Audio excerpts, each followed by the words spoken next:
tout ce qui se faisait il faut faire autre chose que ce que Abdoul faisait. mais justement Adama yow laay poser question dinañ ñëw léegi si yow xam nga yow am nga casquette analyse politique un peu donc yow li ma bëgg laaj la mooy ndax ñoom ni ñuy defee politique seen singularité bi méngoo na tey ak électorat sénégalais bi liy tax mu bàyyi xel. difficulté la. parce que on disait que ñenn ñi ni ñuy politiquer day yàgg rek mais duñu mës a am. c'est-à-dire ils seront là rek ils vont exister rek comme ça sur le plan politique mais li nga xam ni parce que dafa am ñaari type de partis politiques les partis de masse et les partis idéologiques l'ALD le PIT les partis de gauche là soxlawuñu ce ne sont pas des partis de masse maintenant ñoom il faut qu'ils définissent ñoom fan la ñu bokk. mooy seen orientation. seen orientation bi ñu xam c'est-à-dire orientation bi est-ce que vous voulez être un parti de masse ou bien un parti idéologique boo xamante ne basé sur des idéologies parce que les partis de masse d'habitude ils n'accèdent pas au pouvoir mais ils accompagnent les partis de masse dans le cadre de la réflexion et autres. Maintenant nag suñu nekkee dañoo nekk ci seen singularité boobu politiquement l'électorat sénégalais ne suivra pas. Après, moi je vois les limites de ton analyse parce que finalement l'environnement pour toi est statique. Depuis que la politique sénégalaise est constituée, on a toujours cette configuration politique. Jamono day changer. et jàpp nga ne jamono changé na. mais changé na buñ toogee ba nga xam ne aujourd'hui on a un canapé présidentiel. kan moo ko sóoroon personne. si. non on a toujours eu un régime présidentialiste. ba ngay def sa analyse da nga ne dès le départ ne y a des partis yoo xam ne seen existence c'est lié à la personnalité de l'homme. xam nga quelle est notre chance c'est que da nga ko junj tuuti Abdoul c'est un homme multidimensionnel.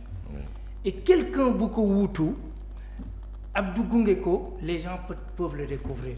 Moi, je sais qu'il reste beaucoup de chemin à faire. Mais impossible n'est pas sénégalais. Oui.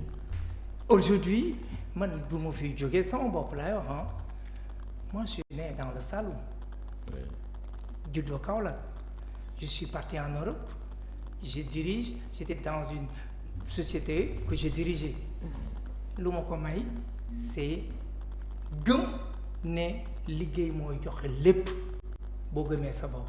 Abdou am na fu mu indi parti bi et je peux prendre témoin damay ñaan yen bu ma yen mooy romb ko. En termes de détermination c'est pourquoi il faut pas rester sur des schémas anciens et traditionnels. J'ai l'impression Adus que tu es resté quand même très prisonnier d'une définition politique et d'un environnement politique. La sociologie change. Il faut tenir compte de ça. Aujourd'hui xale yi ñu jiite tey.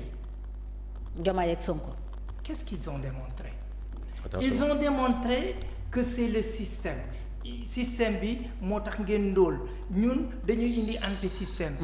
gëmloo ko nit ñi gëm ko.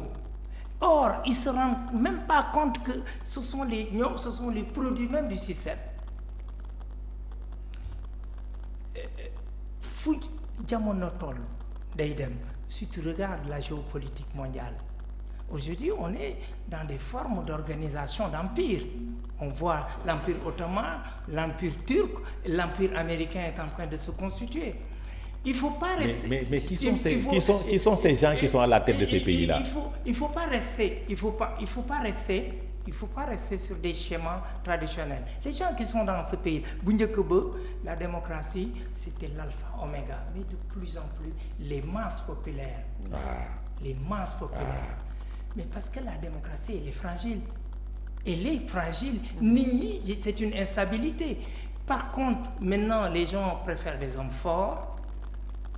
Mais oui, les hommes forts ne restent pas plus d'un an au pouvoir. Les régimes populistes ne restent pas longtemps. Dis-moi quel est le régime populiste? C'est-à-dire le constat est fait déjà présent. C'est-à-dire si on prend référence ci li nga wax nii li nga mujjee wax et si on prend référence de notre pays qui est le Sénégal. Ils ont quitté l'idée d'un parti idéologique pour aller vers un parti populaire de masse.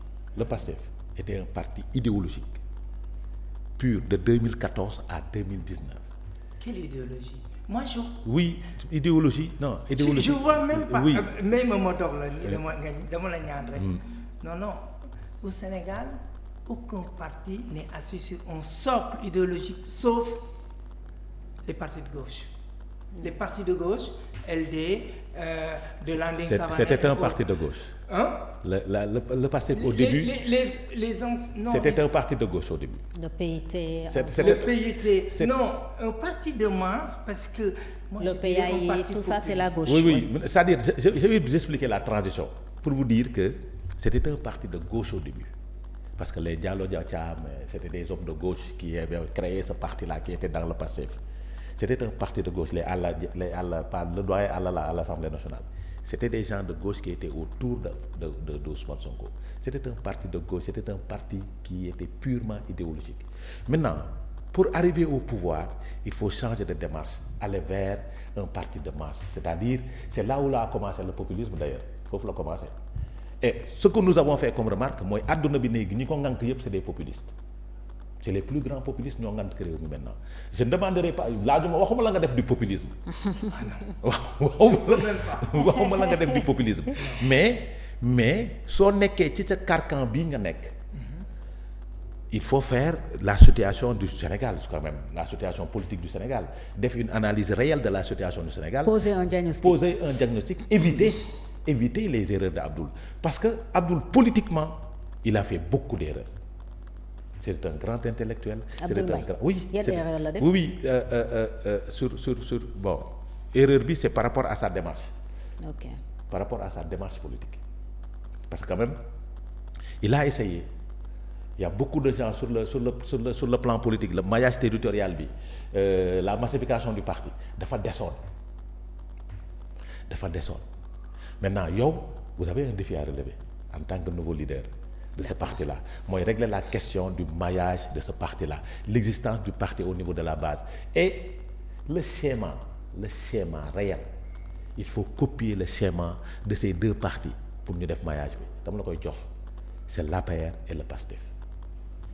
Moi, je pense que si notre défi, c'était le maillage territorial par le biais de transformer Acte en une machine électorale. Super. C'est ça, si vous réussissez ça. Dans toute la presse, c'était le premier objectif posé. C'est-à-dire, il faudrait qu'on arrive, dès le départ, renforcer l'ancrage de l'acte au sein de la population. Et pour ce faire, c'est là qu'on arrive à transformer un parti en une machine électorale. Qu'est-ce que aujourd'hui, pour gagner un pouvoir quelque part, il faut transformer quelque chose. Maintenant, je ne suis pas d'accord sur... Pour moi, Abdou n'a pas échoué. Il a posé des actes que finalement, c'est sa vision qui continue. Pourquoi parce que beaucoup comparent avec Nyenenye. Abdou est rentré en politique très tardivement.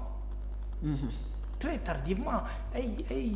Macky Sall, c'était des éléments de gauche depuis très longtemps. Oui, parce que quand Macky Sall était Premier ministre, il n'était pas politique. Non, Macky Sall, avant le PDL, il s'est percé dans le... Vous savez pourquoi je le dis? Parce qu'Abdoul était vierge politiquement. Quand on est vierge, on a beaucoup plus de chances que les autres. Abdoul est entré en politique comme Ousmane Sonko. Ils étaient tous vierges. Là, vous êtes vierge, il faut en profiter. Vous êtes vierge politiquement.